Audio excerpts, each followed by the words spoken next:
Bienvenido a Cuidado y Salud, el espacio radial del programa de enfermería de la Universidad de Pamplona que te ayuda a cuidar tu salud y prevenir enfermedades. Todos los martes de 10:30 a 11 de la mañana por el dial 94.9 FM Radio Universidad de Pamplona y en vivo a través de nuestro Facebook Live.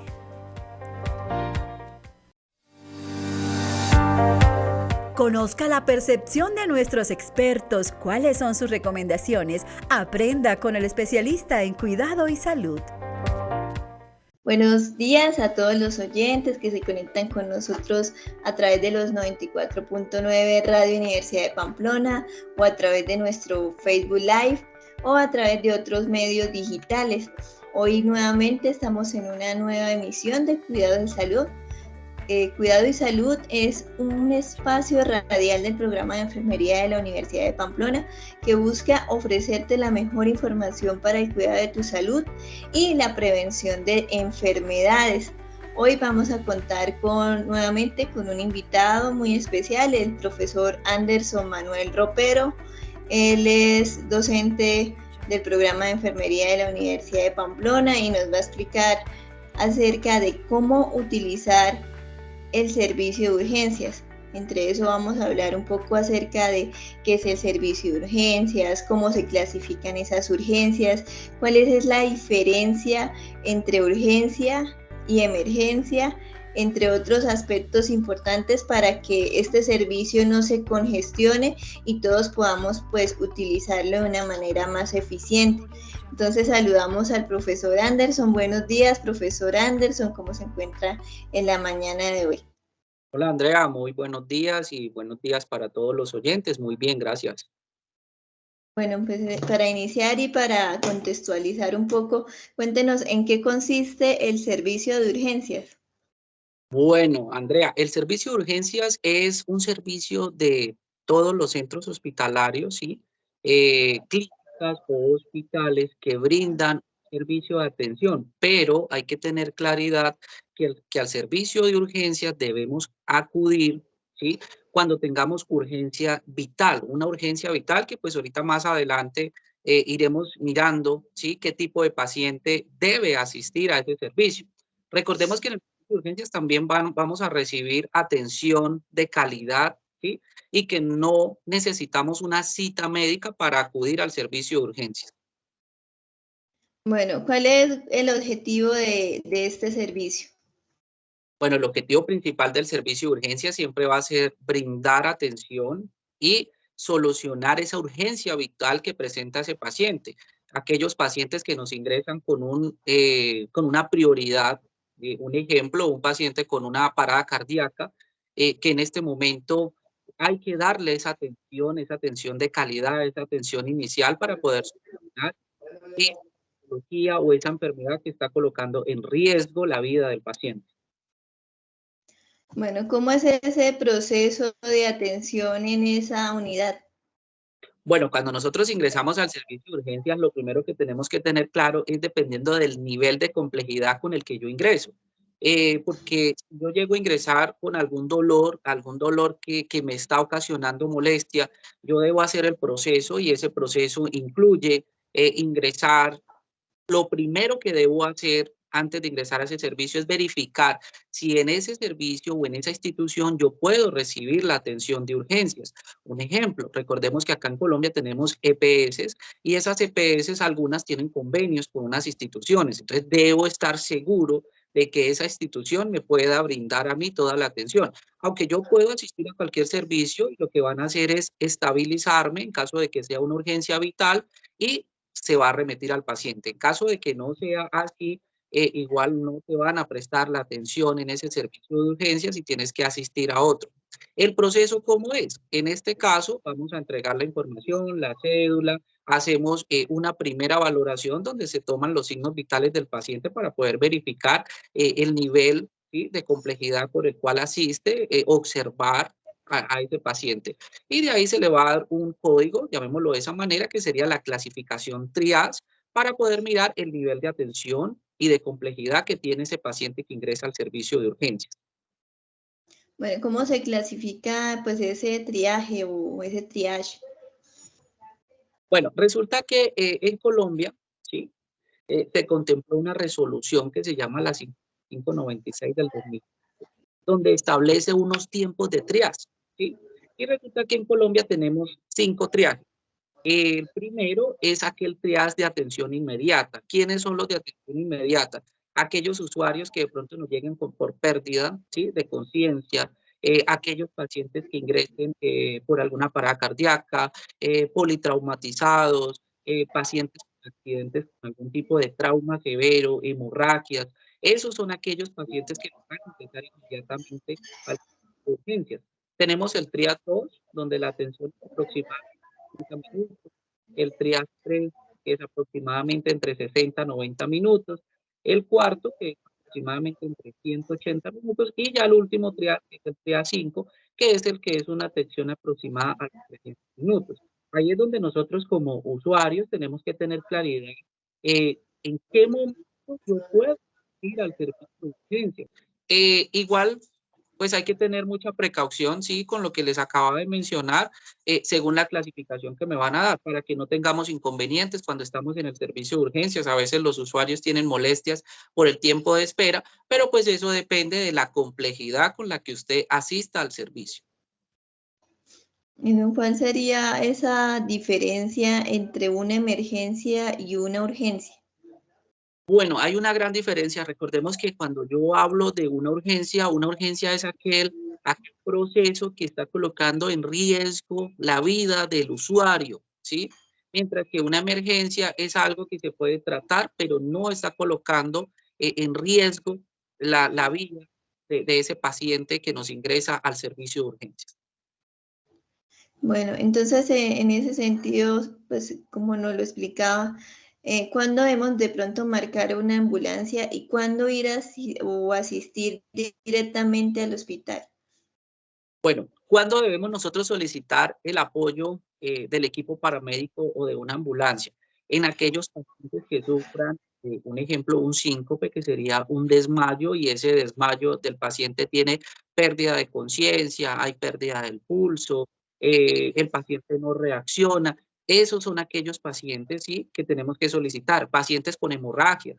Y tenemos de pronto en la calle, un ejemplo, o en nuestra casa, algún familiar que sufre alguna hemorragia severa, pérdida de conciencia, que no reacciona, que manifiesta un dolor, pero ese dolor se está volviendo ya tan punzante que el paciente está empezando a perder su parte respiratoria, su estado de conciencia. Esos son los pacientes que debemos consultar a una ambulancia para que pueda ser remitido el paciente a un servicio de urgencia.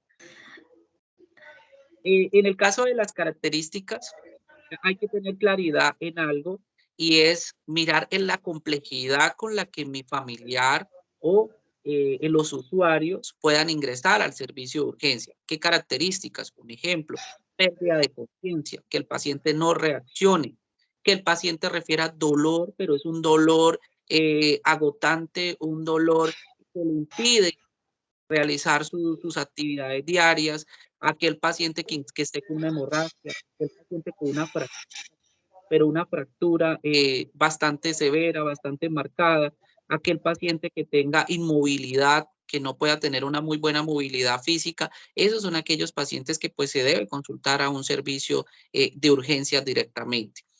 ¿Cuándo debo asistir al hospital?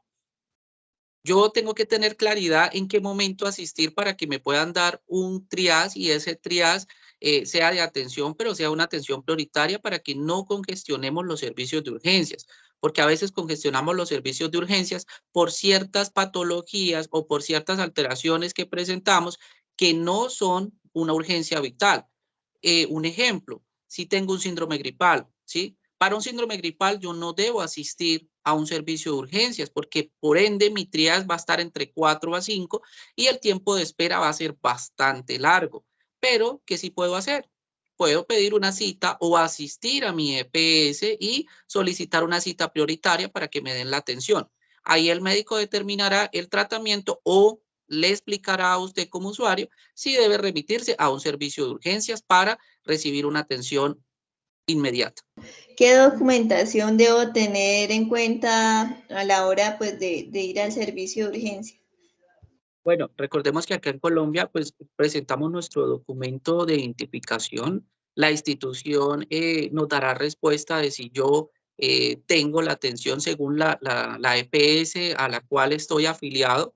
Y pues ese es el único documento que prácticamente debemos presentar en todas las instituciones. Los conceptos que son necesarios para las personas que asisten al servicio. Uno de esos es cuando te dicen, no, su familiar está en observación. ¿Qué quiere decir eso, profesor?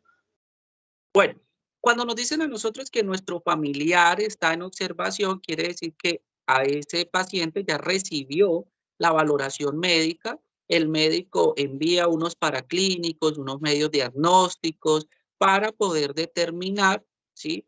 Y tener claridad del diagnóstico por el cual ingresa ese paciente al servicio de urgencias. Debo esperar, ¿sí? Hasta que salgan los resultados para que el médico pueda determinar el paso a seguir con ese familiar. Uno, puede ser que el doctor le dé salida, ¿sí?, del servicio de urgencias. Dos, es que el paciente pueda quedar hospitalizado. O tres, es que el paciente amerite una atención de más calidad, o sea, un nivel más avanzado de atención y pueda solicitar una remisión. Entonces, hay que esperar los resultados y por eso es que el médico siempre nos van a decir, o el personal de salud, que nuestro familiar está en observación. Observación que puede durar entre 12 a 24 horas para tener claridad. Bueno, ¿cómo o qué características debe tener ese familiar o esa persona que va a acompañar al paciente?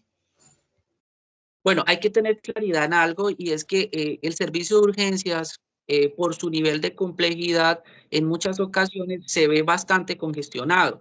Entonces, se mira qué tipo de paciente puede tener acompañamiento de familiar continuo. Un caso, mayores de 60 años son personas de la tercera edad, por ende, deben tener un acompañante permanente. Ese acompañante permanente debe ser una persona, uno, que esté se adapte a la espera, ¿sí? Porque hay que tener una espera, hay que tener paciencia durante todo el proceso que se haga con ese familiar y aquellos pacientes que no necesariamente sean adultos mayores, pero pues que tengan limitaciones de movilidad, esos pacientes también necesitan un acompañante permanente. Los que no tengan una limitación, por ende van a estar en el servicio de urgencias y los familiares pueden ingresar a hacer su visita, pero no va a estar con acompañante permanente. Bueno, ¿qué pasa cuando, digamos, a mi familiar lo hospitalizan? Eh, En el caso de que a su familiar, después de recibir, porque recuerde que todos ingresamos al servicio de urgencias, cuando ingresamos a ese servicio de urgencias, si el médico da inmediatamente la indicación de que esta persona queda hospitalizada, hay que tener claridad en algo. Eso depende de qué tan congestionado pueda estar el servicio y las camas, disponibilidad de camas que tenga la institución. En el caso de Cúcuta, recordemos que a veces se congestionan tanto las instituciones de salud o en los municipios y por ende pues no vamos a tener cama, entonces tenemos que tener la espera en el servicio de urgencias, podemos quedar hospitalizados en el servicio de urgencias y cuando haya disponibilidad de cama, ese paciente será trasladado al servicio de hospitalización y recibirá su tratamiento o manejo según las órdenes médicas que se hayan dado. bueno, también encontramos que hay, o que nos dicen o nos pueden decir que el paciente está en remisión. ¿Qué quiere decir esto? Cuando nuestro paciente está en revisión, lo que les mencionaba anteriormente, cuando ingresamos al servicio de urgencias, hay que tener claridad que cuando nos den o nos mencionen remisión, quiere decir que la institución no cuenta con el nivel de complejidad para poder ser manejado su familiar. O sea que requiere un traslado a otra institución de mayor complejidad. Un ejemplo, si tenemos un usuario que ingresó al hospital San Juan de Dios de Pamplona, pero el Hospital San Juan de Dios de Pamplona no tiene ese nivel de complejidad por las complicaciones que presenta ese usuario en su patología, debe ser remitido a un hospital de mayor atención, o sea, de cuarto nivel, como el hospital de acá de Cúcuta, el Erasmo Meos, que cuenta y es de cuarto nivel, entonces pues tiene casi todos los servicios disponibles para la atención de los usuarios. Bueno, ¿por qué no dejan entrar menores de edad o como acompañante, mejor dicho, como acompañante a los menores de edad? Bueno, recordemos algo importante. Las instituciones de salud, vamos a encontrar diferentes tipos de virus, patologías, aeróbicos, anaeróbicos, que quieren decir que pueden estar en el aire, varias complejidades de los pacientes y que pues para los menores de edad no es aconsejable el ingreso a un servicio de urgencia para no exponerlos a todos estos patógenos o virus que podemos encontrar en un servicio, especialmente servicios como el de urgencias, que son bastante congestionados y que pues tenemos diversidad de enfermedades y virus en estos servicios. Entonces, por ende, los menores de edad no se van a aceptar como acompañantes o como visitas a esos familiares. Bueno, otra pregunta muy frecuente de los usuarios es acerca de los alimentos. Si pueden entrar alimentos, se pueden llevar alimentos a la unidad de urgencias, al servicio de urgencias. Bueno, esto es una de las cosas que más nos suele suceder a nosotros los profesionales de salud, la solicitud de los familiares referente a los alimentos. Eso depende, ya que si el médico no autoriza el ingreso de alimentos, no se debe hacer. ¿Por qué? Porque puede que el paciente esté nada vía oral por indicación médica. Dos, recordemos que cuando a veces compramos alimentos fuera de la institución, podemos provocarle también algunas alteraciones gastrointestinales a nuestro paciente, entonces se suma a la complicación por la cual él ingresó a ese servicio de urgencias. Es importante tener claro que mientras el paciente esté en el servicio o en la institución se hará cargo de la dieta del paciente según indicación médica. Si el médico autoriza la dieta del paciente, se puede hacer. Hay excepciones como que el paciente haya llegado tipo 10, 11 de la noche y pues a esa hora cocina o alimentación de la institución no está disponible, entonces puede que el doctor autorice el ingreso de algún alimento y pues él les dirá qué tipo de alimento le pueden ingresar, pero solo excepciones. De lo contrario, no se deben ingresar alimentos a una institución de salud. Bueno, otra pregunta es muy frecuente y es cuando de pronto ingresan a nuestros familiares, no pueden haber acompañantes, pero queremos saber cómo se encuentra. En ese caso, ¿cómo es la comunicación entre la institución y el familiar del usuario que quiere obtener información sobre, pues, sobre el paciente? Recordemos que como usuarios tenemos derecho a recibir información de nuestros familiares.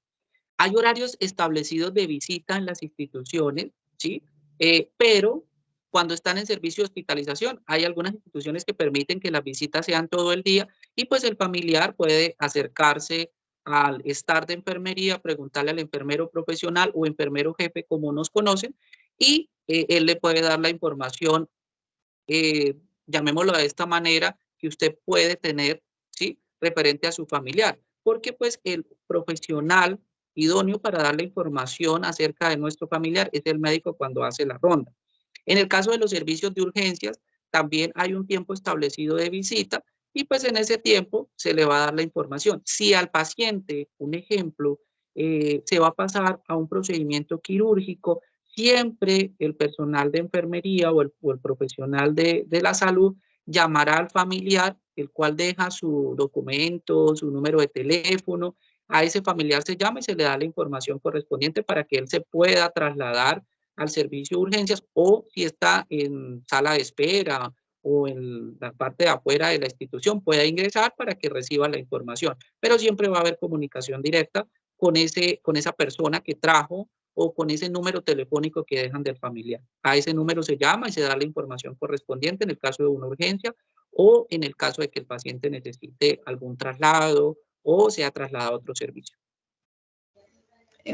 Profesor, bueno, cuando de pronto nos hacen o nos dicen eh, qué hacer, por ejemplo, cuando nos dan una orden de control por consulta externa y qué trámite se debe realizar.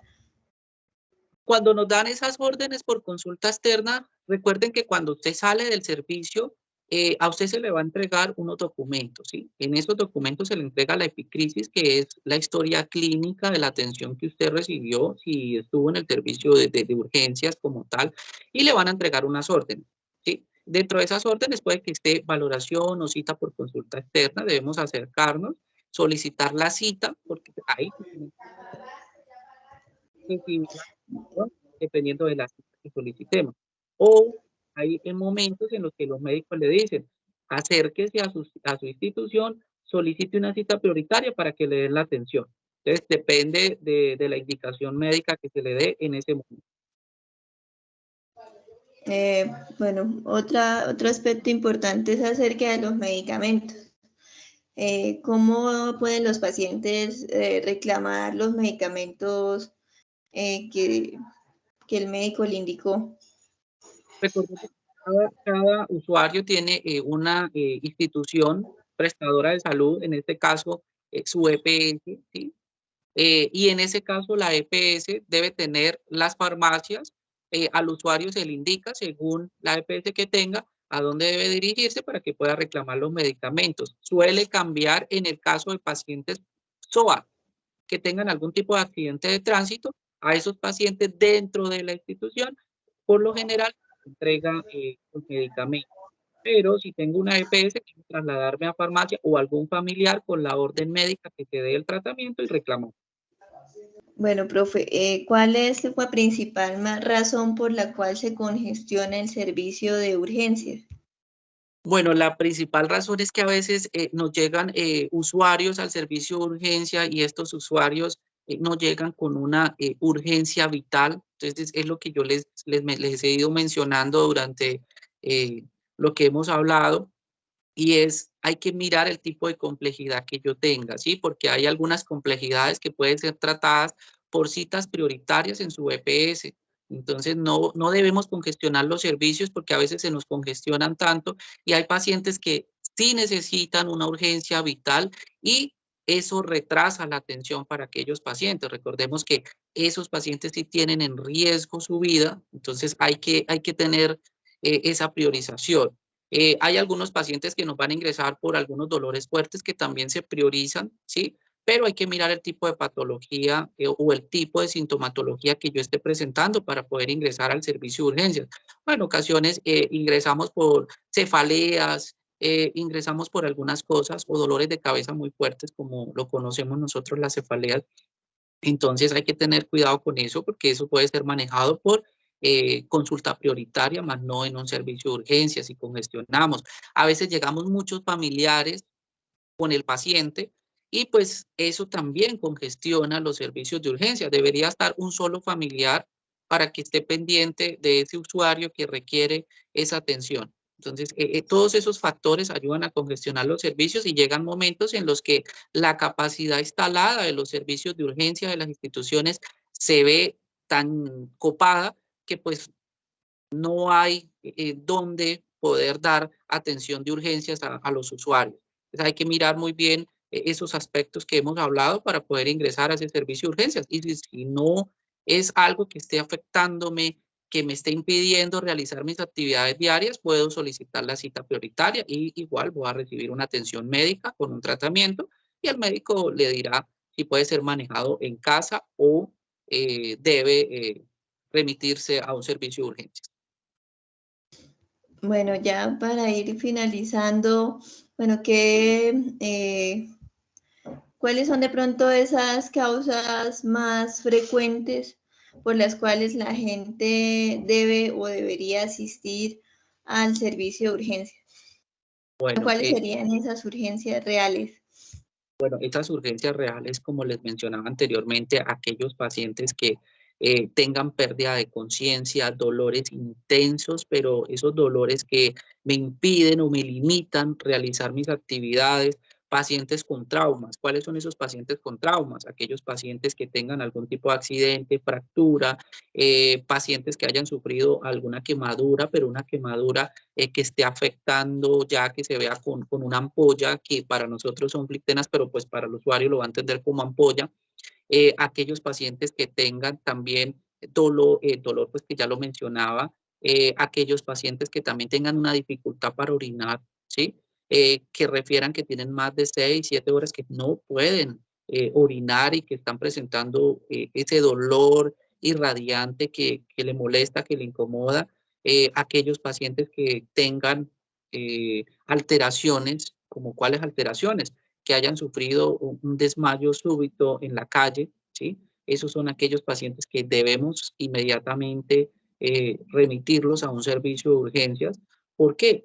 Los pacientes de dificultad respiratoria, estos pacientes también de dificultad respiratoria que deben asistir a esos servicios prioritariamente. Entonces, dependiendo del nivel de complejidad, del dolor que esté presentando ese paciente, de la dificultad que le esté provocando esa molestia, ese paciente debe asistir al servicio de urgencia para recibir una atención que le ayude a solucionar lo que le está impidiendo realizar sus actividades diarias. Bueno, profesor, muchísimas gracias por su participación en esta emisión, explicándonos cómo utilizar adecuadamente el servicio de urgencias para evitar congestiones y para que todos podamos ser atendidos de una manera mucho más oportuna, brindándonos estas recomendaciones de qué realmente es una urgencia y qué no.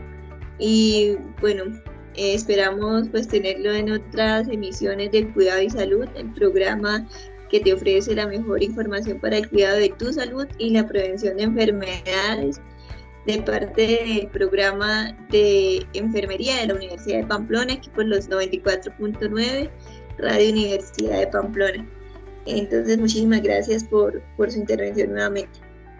Listo, Andrea, muchísimas gracias a usted por la invitación y claro, con todo gusto estaremos atentos a una próxima educación a los usuarios referente a todo lo que es la atención en los servicios de hospitalización también, que a veces se nos presentan algunas dudas y con todo gusto estaré atento. Muchísimas gracias. Bueno. Ya pues con esto finalizamos nuestra emisión. Esperamos el próximo martes a las 10:30 de la mañana, los 94.9 Radio Universidad de Pamplona. Bienvenido a Cuidado y Salud, el espacio radial del programa de enfermería de la Universidad de Pamplona que te ayuda a cuidar tu salud y prevenir enfermedades. Todos los martes de 10:30 a 11 de la mañana por el dial 94.9 FM Radio Universidad de Pamplona y en vivo a través de nuestro Facebook Live.